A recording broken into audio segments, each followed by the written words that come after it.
喂，你有冇見過咧？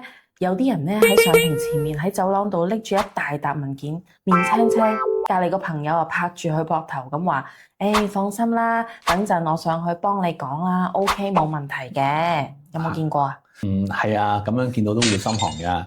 因為如果佢真係講嘢嘅話咧，咁啊兩個都可能會出事嘅。咁今日就係講下朋友究竟可唔可以代理打官司？咁啊或者內地律師咁樣啦，可唔可以喺香港出庭嘅咧？仲有一個角色咧叫做 McKinsey Friend 喎。有時咧，當事人都會講律師費好貴㗎嘛。我朋友打過差唔多嘅案啦，佢話可以幫我。但係個問題就係香港法律係唔容許非律師喺法庭代表你發言㗎嘛。係啊，但係咧法庭入邊咧真係幾多種唔同嘅 friend 嘅喎。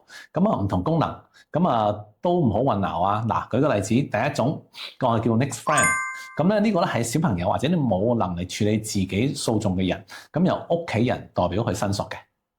第二種咧就係法庭之友 Amicus Curiae， 通常咧係獨立律師，唔屬於任何一方，但係法庭覺得佢可以幫法官解決案件，法庭就會邀請佢發言㗎啦。係啦，第三種叫 My learned friends 或者 My friend， 咁喺法庭上咧，律師之間互相稱呼嘅禮貌用語嚟嘅。第四種咧先係今日嘅主角，就係 McKinsey Friend， 幫助咧律師咧代表訴訟人，但係唔一定有香港律師嘅資格㗎喎。係啦，咁啊，翻嚟呢個問題啦，咁內地當事人啊喺香港打官司，又可唔可以問翻自己嘅內地律師幫手咧？原來咧真係可以幫㗎喎，但係只可以做 McKinsey Friend， 但係唔可以出庭發言㗎。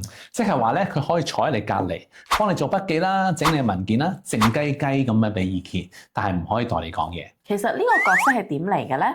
就係咧喺1970年啦。英國咧有個 McKinsey 嘅案件啊，丈夫咧本來咧係有法律援助嘅，咁但係因為資料出咗問題被取消咗，臨開庭先至冇律師啊。咁佢之前咧個律師樓就派咗個年輕律師啊 Ian 去陪佢，但係 Ian 咧喺英國咧就冇執業資格，只可以坐喺隔離靜靜雞咁俾意見咯。係啦，咁啊原審法官咧就發現佢係律師樓派嚟嘅，咁就話咧其實佢係唔可以參加呢個聆訊嘅，咁啊仲話咧佢坐喺隔離咧都唔得，咁第二咧就冇得翻去啦，咁啊結果咧呢個丈夫咧就輸咗呢單官司添啊。咁個丈夫就上訴啦，上訴法院就話原審法官講錯咗喎，因為訴訟人有權有人陪佢協助，而唔係代表佢發言就得啦，所以就要出現咗呢個 McKinsey Friend 呢個角色咁樣出嚟咯。係啦，咁啊要講清楚啦 ，McKinsey Friend 一般係冇發言權嘅，即係唔可以講嘢，唔可以問問題，唔可以問證人，唔可以做陳詞。除非法庭特別批准啦，而呢個批准係極為罕見嘅。冇錯啦，咁啊都唔係冇㗎。香港例如有梅艷芳遺產案啦，原審法官因為梅媽媽年紀好大啊，咁啊俾阿梅啟明啊嘅朋友代佢發言盤問證人咁樣咯。